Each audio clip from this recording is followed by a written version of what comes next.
जानेंगे कि इन फील्ड्स में करियर कैसा रहेगा, फ्यूचर स्कोप क्या है और 12th के बाद कैसे इनमें एंटर कर सकते हैं कोई, इनमें आप करियर कैसे बना सकते हो और क्यों ये 5 फील्ड्स इतने हाई पेइंग हैं। ये सब कुछ एकदम डिटेल में स्टेप बाय स्टेप आज आप जानने वाले हो। सर अब देखना पड़ेगा। स्टैनफोर्ड, ऑक्सफोर्ड, कैम्ब्रिज, रेस टॉप स्कूल्स के लगभग 40% pass out batches green energy वाले सेक्टर में घुस रहे हैं। देखो पॉल्यूशन, ग्लोबल वार्मिंग, सस्टेनेबिलिटी, ये सब चीजें अब एनवायरमेंटल स्टडीज की बुक से बाहर आ चुके हैं क्योंकि ये प्रॉब्लम्स रियल हो चुकी है। कंपनीज अब सीरियस पैसा डाल रही है इस सब से डील करने में। ESG का रोल यही आता है, एनवायरमेंटल सोशल गवर्नेंस। अब सेल्स और प्रॉफिट्स वगैरह के साथ ये सब भी देखा जाता है कंपनी में इन्वेस्ट करने से पहले, और इसीलिए ही हर कंट्री और कंपनीज ऐसे प्रोजेक्ट्स और एक्टिविटीज पर काम कर रही है जो एनवायरमेंट के लिए बेटर है। सस्टेनेबल और ग्रीन इकोनॉमी बनाने के लिए पैसा डाला जा रहा है और ये हजारों करोड़ों के प्रोजेक्ट्स है। तो सीधी सी बात है, फाइनेंस डिपार्टमेंट्स को भी इन इनिशिएटिव्स का पूरा इन्वॉल्वमेंट हो रहा है। 2025 की फ्यूचर ऑफ जॉब्स रिपोर्ट में भी इस सेक्टर के क्रेजी ग्रोथ पता चली है। कंपनीज अपने फाइनेंस एम्प्लॉयज में ग्रीन स्किल्स डेवलप करवा रही है। सस्टेनेबिलिटी और AI इंटीग्रेशन जैसे स्किल्स की डिमांड हाई है और नए एम्प्लॉयज की हायरिंग में भी स्ट्रेटेजीज टोटल बदल रही है। ऐसे एम्प्लॉयज की तलाश है जो ज्यादा ग्रीन फोकस वाले रोल्स के लिए तैयार हो। इन कंपनीज को ग्रीन स्किल्स वाले लोग चाहिए जो AI के साथ कंफर्टेबल होकर इस ग्रोइंग फील्ड में सेटल हो पाए। सो यही रीजन है कि ग्रीन फाइनेंस फील्ड इतना बढ़ रही है। अब इसमें एंटर करने के लिए कुछ सर्टिफिकेशन कोर्स तो मिल ही जाते हैं, जैसे ये है, ग्रेजुएशन के साथ भी कर सकते हो। अगर आपको क्वालिफिकेशन में भी ग्रीन फाइनेंस की साइड करना है तो इस रिलेटेड MBA और मास्टर्स भी होते हैं। ग्रेजुएशन के बाद कर सकते हो। इंडिया और अब्रॉड दोनों के ऑप्शन है। जैसे एक ये है, IIM मुंबई का एग्जीक्यूटिव प्रोग्राम होता है। दूसरा रिस्क मैनेजमेंट। अच्छा अब देखो, एक और हाई डिमांड फील्ड है जहां आप अपना फ्यूचर बना सकते हो, रिस्क मैनेजमेंट। सोचो कोई भी बड़ी कंपनी या कोई भी बिजनेस हर दिन कुछ ना कुछ खतरा लेता है। जैसे बैंक लोन देता है तो क्रेडिट रिस्क है, फैक्ट्री चलती है तो ऑपरेशनल रिस्क है, मार्केट में पैसा लगा है तो लिक्विडिटी रिस्क है। ये सारे रिस्क अगर मैनेज ना हो तो कंपनी डूब भी सकती है, कितना भी प्रॉफिट कमाया हो। यही आता है रिस्क मैनेजर का काम। इनका काम क्या होता है, ये कंपनी के सारे रिस्क को डिटेल में समझते हैं, एनालाइज करते हैं कि कौन सा रिस्क कितना बड़ा है और कितना नुकसान कर सकता है। फिर ये स्ट्रेटेजी बनाते हैं कि इन रिस्क को कैसे कम किया जाए या कैसे उनसे बचा जाए। जैसे अगर कोई कंपनी बहुत ज्यादा पैसे उधार दे रही है तो रिस्क मैनेजर बताएगा कि इससे कितना क्रेडिट रिस्क बढ़ रहा है और इसको कंट्रोल कैसे करें। बड़ी कंपनीज में इस रोल की डिमांड अब एक्सपोनेंशियली बढ़ गई है, खास करके 2008 के ग्लोबल फाइनेंशियल क्राइसिस के बाद तो हर कंपनी को एक्सपीरियंस रिस्क मैनेजर्स चाहिए। तो अगर आप सोच रहे हो कि 12th के बाद इस फील्ड में कैसे एंट्री करें तो आप BBA इन रिस्क मैनेजमेंट या फिर BCom के साथ कुछ बेसिक सर्टिफिकेशंस भी एक्सप्लोर कर सकते हो। ये आपकी फाउंडेशन बनाएगा और आपको इस ग्रोइंग फील्ड में पहला स्टेप लेने में मदद करेगा। फिर ग्रेजुएशन के बाद तो आप FRM प्रोफेशनल सर्टिफिकेशन या मास्टर्स डिग्री करके क्रेजी पैसा कमाओगे। पता है पूरी दुनिया में सिर्फ 1,80,000 क्वालिफाइड FRM प्रोफेशनल्स हैं। सोचो 7 बिलियन की पॉपुलेशन में ये नंबर कितना कम है। इसका सीधा मतलब है कि जॉब्स बहुत ज्यादा है पर उसके लिए स्किल्ड लोग उतने नहीं है। तो अगर आपको नंबर्स और क्रिटिकल थिंकिंग पसंद है तो इसमें आपको बहुत अच्छी ग्रोथ मिल सकती है। तीसरा है सप्लाई चेन। आपने कभी सोचा है आपके हाथ में जो फोन है या जो कॉफी मग आप टेबल पर देख रहे हो या फिर वो सामान जो आपने आज सुबह ऑनलाइन ऑर्डर किया था, ये सब चीजें बनी कहाँ थी और आप तक कैसे पहुंची। हम खुद तो नहीं गए जापान से फोन लेने या ब्राजील से कॉफी बीन्स लेने, है ना, पर फिर भी ये सब आपके पास है। ये जो पूरा जर्नी है ना,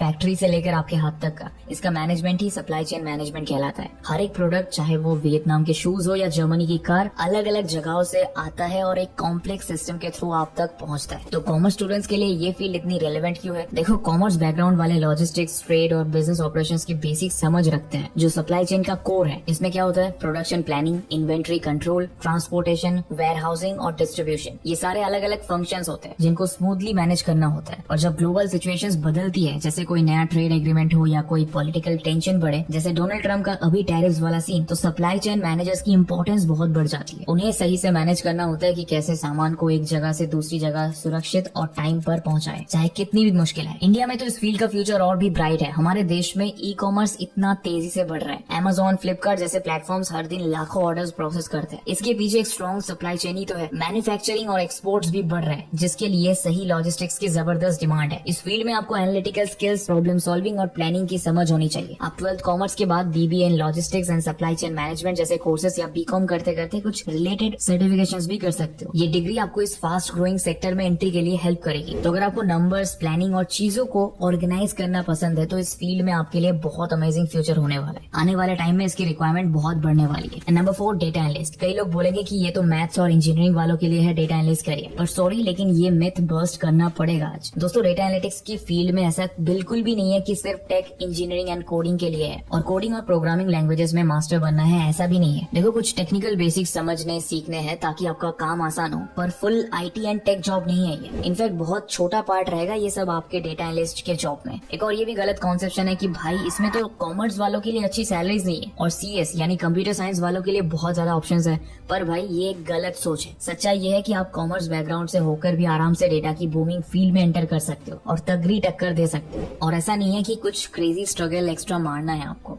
तो एंटर करेंगे कैसे? देखो, आपको data and algorithm, statistics, basic idea of programming language, यही कुछ फाउंडेशंस पर काम करना है। अब आप चाहे डिग्री में जाओ या कोई बूट कैंप सर्टिफिकेशन वगैरह करो, ऐसा आज रियरली कही है कि आप 12th कॉमर्स के बाद डेटा एनालिस्ट नहीं बन सकते। बस बच्चे एक्सप्लोर नहीं कर रहे। तो यस, ये कुछ चीजें एक्स्ट्रा लग सकती है, पर यार कोई डिग्री भी करते ही ना 12th के बाद, वहाँ भी नया सीखते, एडवांस सीखते। यहाँ भी वही है, बस आप थोड़ा कॉमर्स से हटकर स्किल्स या डिग्री लोगे, बट देन बहुत हाई डिमांड और हाई सैलरी जॉब का फायदा भी तो उठाओगे। तो अगर आपको टेक में इंटरेस्ट है और फील्ड चेंज करने में प्रॉब्लम नहीं है, तो बहुत तगड़ा फ्यूचर प्रूफ करियर बना सकते हो इसमें। और अब लास्ट, फाइनेंशियल इंजीनियर। अच्छा, अब एक ऐसा फील्ड की बात करते हैं जहाँ फाइनेंस और क्रिएटिविटी का कमाल मिक्स है। आपको लग रहा होगा कि ये कोई रॉकेट साइंस है, पर भाई ये सीधा सा गेम है नए फाइनेंशियल प्रोडक्ट्स बनाने का। सोचो, आपके हाथ में जो क्रेडिट कार्ड है या आपका एजुकेशन लोन या फिर मॉर्गेज बैक्ड सिक्योरिटीज, ये सब किसी फाइनेंशियल इंजीनियर की ही सोच का नतीजा है। यही तो है असली इनोवेशन जो पैसे की दुनिया को आगे बढ़ा रही है। इसका सबसे बड़ा एग्जांपल क्रिप्टो करेंसी। आपने सुना तो होगा ही, ये क्या है? एक फाइनेंशियल इंजीनियर ने सोचा कि कैश की वैल्यू तो इन्फ्लेशन से कम होती रहती है, तो कैसा हो अगर एक ऐसा प्रोडक्ट बनाए जिसकी वैल्यू कम ना हो, बिल्कुल गोल्ड की तरह हो। बस वही से ये नया फाइनेंशियल इंस्ट्रूमेंट बना जिसे हम आज क्रिप्टो करेंसी कहते हैं। देखो, ये तो सिर्फ एक शुरुआत है। अगर आपको लगता है कि अब इनोवेशन खत्म हो गई है, तो नहीं,